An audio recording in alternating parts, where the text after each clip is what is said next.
Olá pessoal, meu nome é Lavínia Roma. Hoje a gente vai abordar pela disciplina de Deontologia Veterinária do 9º período sobre a Lei Sanção. Então a gente vai falar um pouco sobre contextualização, por que essa lei foi implantada.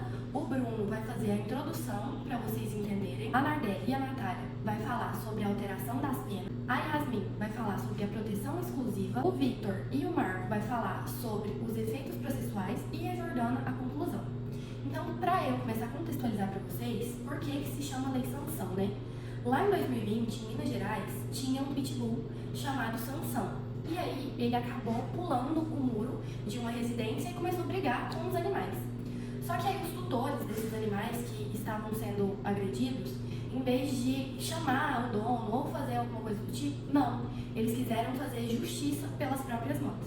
Então, eles com um facão deceparam os membros posteriores do animal, né? Cortou as pernas de trás do animal. E tudo isso, na época, gerou uma grande comoção, a mídia ficou em cima e levou à Lei Sanção, ou mais formalmente conhecida, a Lei 14.064 de 2020. E aí, essa lei, ela altera o artigo 32 da Lei de Crimes Ambientais, ou também mais formalmente conhecida, a Lei 9.605 de 98, que agora inclui um capítulo específico para cães e gatos. E aí a principal mudança dessa lei, sanção, foi o aumento da reclusão, que agora passou de 2 a 5 anos, com multa e proibição da guarda do animal, né? O tutor não fica mais com o animal quando tem essa denúncia. E também não pode adotar mais nenhum outro. A pessoa está proibida de ter algum animal, sendo cão ou gato. E essa lei tem como objetivo ter mais rigor aos maus tratos de cães e gatos. Então, o governo ficar mais em cima para não acontecer esses maus tratos. Além de ser uma homenagem para o Sansão, reconhecendo sua história e todo o sofrimento que ele teve na época, lá em 2020. É importante ser destacado que a Lei de Sanção representa um avanço significativo na ética e responsabilidade profissional, principalmente no campo da medicina veterinária. A partir da promulgação dessa lei, o médico veterinário ganha mais relevância como agente fiscalizador, denunciador e educador. Essa legislação vai impor penas mais severas e vai exigir do profissional conhecimento jurídico, postura ética e compromisso com o bem-estar animal. Vou falar hoje sobre alterações das penas, inclusive pelas alterações de crimes ambientais, e foi adequada como lei sanção. Ela antigamente era reclusão de 3 meses a 1 ano e foi alterada para reclusão de 2 a 5 anos, podendo haver multa, e também o tutor não pode mais adotar nenhum tipo de animal doméstico, incluindo cães e gatos. Antigamente a lei era para todos os tipos de animais. Hoje em dia, devido ao caso sanção, como a colega falou anteriormente, ela é exclusiva para cães e gatos. E essa lei foi mais adaptada e mais adepta devido à mídia, porque se a gente não tivesse tido o alcance midiático que teve no caso sanção, a gente não teria ela focada em cães e gatos. E tutores que já agrediram um animal anteriormente, eles não podem mais adotar animais porque pode ocorrer de haver mais agressões, independente do tipo de animal ou da ação que esse animal tenha tido. E essa lei ela tem 3 pilares, é o pilar legislativo, o pilar judiciário e o pilar executivo. No pilar legislativo é onde essas leis foram criadas, elas foram adaptadas. E no pilar judiciário é onde o juiz vai analisar de acordo com a perícia técnica, a perícia judicial e todas as provas concretas que tiverem sobre o caso. E a ala executiva é onde ele vai executar a ação. Normalmente é executada por policiais. É onde o tutor é recluído, pode haver a multa e onde ele não pode mais adotar outros animais, podendo ter penas caso ele adotar novamente outros animais domésticos. Com a criação dessa lei, a principal preocupação deles era se haveria muito acúmulo de processos judiciais, ou seja, se haveria muita denúncia para ter muita investigação e acabaria sobrecarregando o judiciário. Com isso, eles estavam avaliando alternativas para a adoção de cães e gatos, tipo a adoção de criança, que o tutor não deveria ter antecedentes criminais, deveria ter uma renda estável, deveria ter uma casa, um lar funcional, então teriam vários quesitos para serem avaliados. Com isso, ela foi distinguida e hoje vemos que há uma diferença discrepante entre espécies.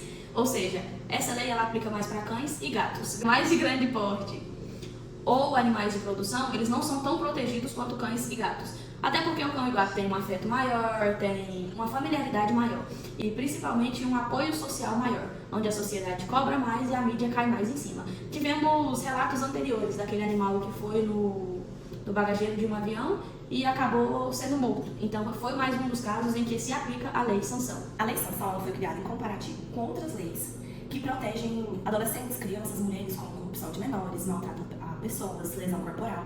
E essas leis elas protegem menos desfavorecidos, como eu já disse, crianças, adolescentes, mulheres. Então, diante do crime que foi citado anteriormente, a pressão da mídia social ela ficou muito em cima de proteger aqueles que também não têm voz, como os cães e os gatos. Bom, dito isso, foi criada uma hierarquia entre as espécies animais para proteger aqueles que não podem pedir ajuda. E muitas vezes eles sofrem com seus agressores diariamente e constantemente. Vou falar sobre a proteção específica da Lei Sanção, que é a Lei 14.064 de 2020.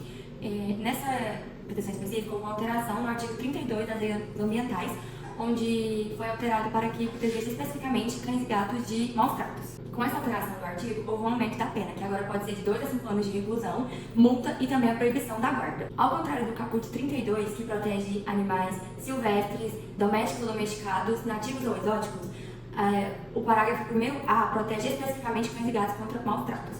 Essa mudança veio através da repercussão de 2 casos de maus tratos que ficou muito conhecido, que foi o caso do cachorro Sansão, que teve as patas decepadas, e também da cadela Manchinha, que foi espancada até a morte. Essa proteção vale para cães e gatos em qualquer contexto, seja animais de companhia, animais utilizados para trabalho, entretenimento, segurança ou até mesmo para animais utilizados para pesquisa científica. Falando um pouquinho sobre os efeitos processuais, como já dito anteriormente, a Lei 14.064 alterou o artigo 32 da Lei de Crimes Ambientais, aumentando especificamente a pena para maus tratos de cães e gatos, que passou a ser de 2 a 5 anos de reclusão.